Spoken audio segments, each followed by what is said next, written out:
আর এটি দেখে সে বলে যে আমি কি এটা স্বপ্ন দেখছি না সত্যি তুমি এখানে মেডিটেশন করছো। আর তখনই তাস মাস্টারের গুরু তাকে বলে যে আমি তোমাকে বলছি তোমার সামনে একজন ডেমন আছে, তাকে মেরে ফেলো। এই কথা শুনে বাইশান সেই মাস্টারটিকে বলে যে ওল্ড মাস্টার, তুমি সবাইকে ভুল শেখাচ্ছ, এই দুনিয়াতে সকল ডেমন খারাপ হয় না। তখন গুরু সেই তাস মাস্টারটিকে বলে যে তুমি কি আমার জন্য একে মারতে পারবে না, তাড়াতাড়ি একে মেরে ফেলো। এই সকল কিছু দেখে তাস মাস্টার তার কন্ট্রোল হারাতে থাকে। আর তখন সেখানে চুনিয়াও চলে আসে হ্যানকে নিয়ে। আর তখন চুনিয়াও হ্যানকে বলে যে এখানে সবাই কল্পনাতে আছে, আমাদের শুধুমাত্র সেই তাস মাস্টারটি বের করতে পারবে। আর আমরা যদি এই ভ্রামটি ভাঙার জন্য ভুল সিদ্ধান্ত গ্রহণ করি তাহলে আমরা সারা জীবনের জন্য এখানেই ফেসে যেতে পারি। আর যার কারণে তার মাইন্ডটি আমাদের ঠিক করতে হবে।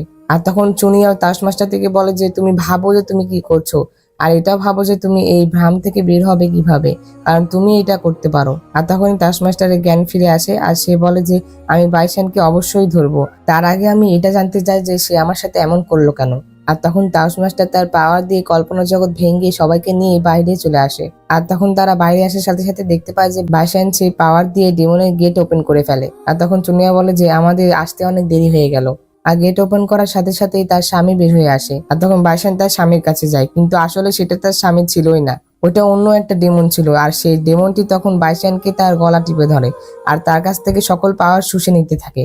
আর তাকে বলে যে তোমার সৌন্দর্য আসলে আমাকে পাগল করে দিয়েছে। আর এটি দেখে চুনিয়াও তো অনেক রেগে যায়। আর তখন চুনিয়াও বাইশানকে বাঁচায়। আর তখন বাইশান নিচে পড়ে যায়। আর তখন তার কাছে সেই তাস মাস্টারটি যায়। আর তখন বাইশান তাকে বলে যে আমি তোমাকে ধোকা দিয়েছি, যার কারণে আমার সাথে এমনটা হলো। তখন সেই তাস মাস্টারটি বলে যে তুমি চিন্তা করো না, আমি তোমাকে বাঁচাবো। তখন বাইশান বলে যে আমাকে এখন কেউ বাঁচাতে পারবে না। আর তখন হ্যান চুনিয়াকে বলে যে বাইশান কি এখন সত্যি মরে যাবে।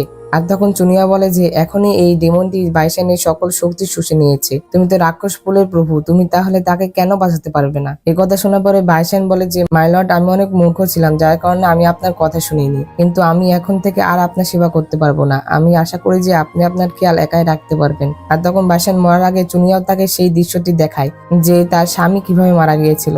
আর আমরা দেখতে পাই যে বাইশানের স্বামী তাকে বাঁচাতে গিয়ে মারা গিয়েছিল। আর তখন চুনিয়াও তার স্বামীকে বাঁচাতে চেয়েছিল, কিন্তু তার স্বামী নিজে থেকে বাঁচতে চায়নি। আর সে চুনিয়াকে এটাও প্রমিস করে নিয়েছিল সে যেন বাইশানকে এটা না বলে যে তার জন্য তার স্বামী মারা গিয়েছে, আর তা না হলে সে ভালোভাবে বাঁচতে পারবে না, যার কারণে চুনিয়াও তাকে বলেছিল না। আর এই ঘটনার পরে বাইশান সেখান থেকে উধা হয়ে যায়। এরপরে সিনেমা দেখতে পাই যে চুনিয়া আর হ্যানসেন নর্থ কিংডম পার করছিল। আর তখন হ্যানসেন বলে যে আমি যদি আমার মাথাতে এই টুপিটি পরি তাহলে কেউ আমাকে চিনতে পারে না, আর এটা যদি আমি আগে জানতাম তাহলে তো আগে থেকেই আমি এটা পরে থাকতাম। তারা কথা বলতে বলতে যখন চুনিয়াও সেখান থেকে চলে যায় তখনই হঠাৎ করে কিছু সৈন্য হ্যানসেনকে কিডন্যাপ করে নেয়। আর তখন সেই সৈন্যরা হ্যানসেনকে নিয়ে একটি জঙ্গলে চলে আসে।